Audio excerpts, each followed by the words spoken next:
dan di tempat kita. Nah, pada hari raya Idul Adha itu yang paling disenangi oleh Allah ialah memotong kurban.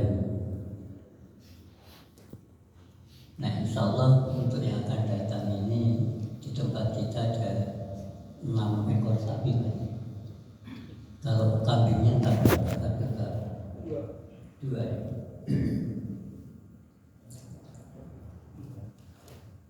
Tentang kurban ini dijelaskan oleh Allah di dalam surat Al-Kautsar, surat yang paling pendek di dalam Al-Quran. A'udzubillahi minasyaitonirrajim.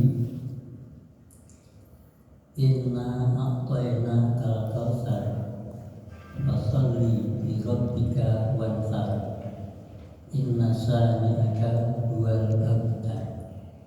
Hanya 3 ayat, jadi yang paling pendek ini yang artinya secara bebas, barangkali nanti saya ada yang salah tolong diluruskan. Inna a'tainaka, sesungguhnya aku telah memberi engkau Kautsar, sesuatu pemberian yang sangat banyak, seperti telaga Kautsar. Telaga Kautsar itu telaga yang ada di surga. Jadi belum ada kita yang dapat mengetahui sekarang. Hanya saja luasnya itu seperti tidak bertepi. Itu menunjukkan banyaknya karunia Allah, banyaknya nikmat-nikmat Allah yang telah diberikan kepada kita. Terhadap nikmat itu Allah tidak meminta balasan, meskipun banyak seperti itu. Hanya Allah memerintahkan fasholli, maka hendaklah engkau sholat, li rabbika, menyembah kepada Rabbmu, wanhar, dan sembelihlah kurban. Kemudian ayat yang ketiga sebagai penutup surat itu, inna shani'aka huwal abtar. Sesungguhnya orang yang membenci engkau Muhammad, dialah yang akan terputus nikmatnya dari Allah, akan terputus rahmatnya dari Allah.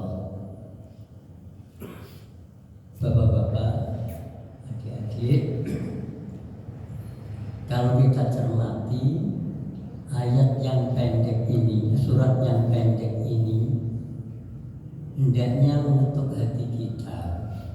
Allah memperingatkan kepada kita, telah banyak nikmat yang dikaruniakan kepada kita.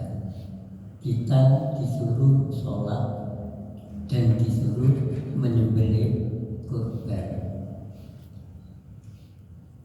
Yang jadi pertanyaan pada diri kita, sudahkah kita sholat dan kita penuhi konsekuensi dari sholat kita itu? Ya mungkin kita sholat, tetapi masih banyak yang harus kita pelajari kembali, sehingga sholat kita itu jadi benar, jadi baik, dan isi dari sholat itu dapat terlaksana dalam kehidupan kita.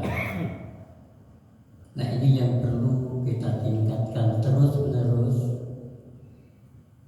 Dan yang kedua, kita disuruh wanhar, menyembelih kurban. Dalam menyembelih kurban ini, kalau dulu waktu saya ngaji dulu itu kata Pak Kiai, cukuplah dalam seumur hidup itu sekali menyembelih kurban.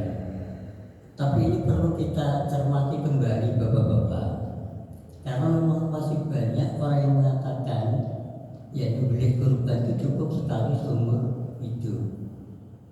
Kalau contoh dari Rasul pertama menyembelih kurban itu dengan seekor kambing. Kemudian beliau tahun berikutnya itu menyembelih 2 ekor kambing. Tahun berikutnya lagi justru menyembelih unta, beberapa ekor unta. Berarti kalau begitu perintah kurban itu bukan hanya cukup seumur hidup sekali, berarti setiap kita mampu.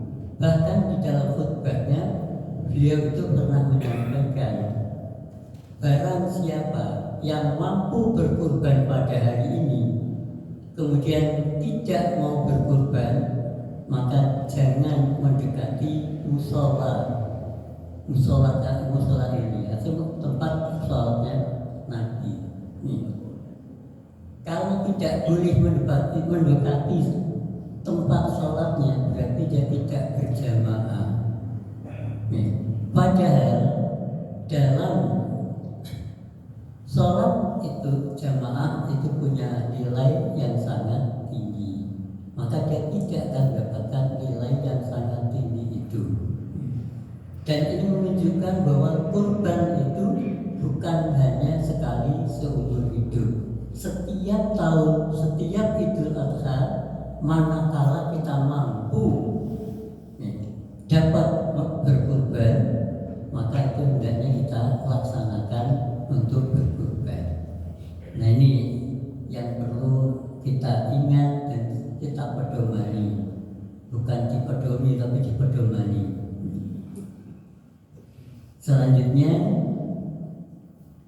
orang-orang yang benci kepada Nabi, yaitu termasuk orang yang tidak mau berkurban, orang yang tidak mau taat kepada Rasul, itu berarti dinilai sebagai orang yang benci kepada Nabi, tidak taat kepada Nabi, maka orang itu akan terputus rahmat dari Allah Subhanahu wa Ta'ala. Tentu ini tidak kita inginkan. Maka ya satu-satunya jalan ya haruslah kita ikuti apa yang telah ditetapkan oleh Rasulullah, dan apa yang dilakukan oleh Rasulullah itu kita ikuti, kita beriktibar kepada Rasulullah Shallallahu Alaihi Wasallam. Barangkali itu yang saya sampaikan, dan kita ini nanti akan diserahi untuk menyembelih kurban, berarti kita itu diamanati. Ya, hendaknya kita jangan lupa dengan amanat itu, jangan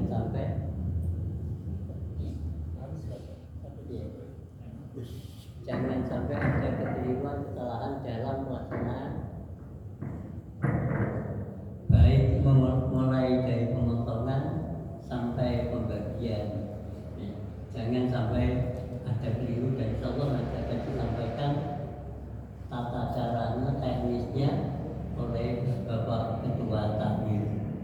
Mari kita ikuti semua itu, kita laksanakan dengan sebaik-baiknya. Kurang lebihnya mohon maaf. Billahi taufik wal hidayah. Assalamualaikum warahmatullahi wabarakatuh.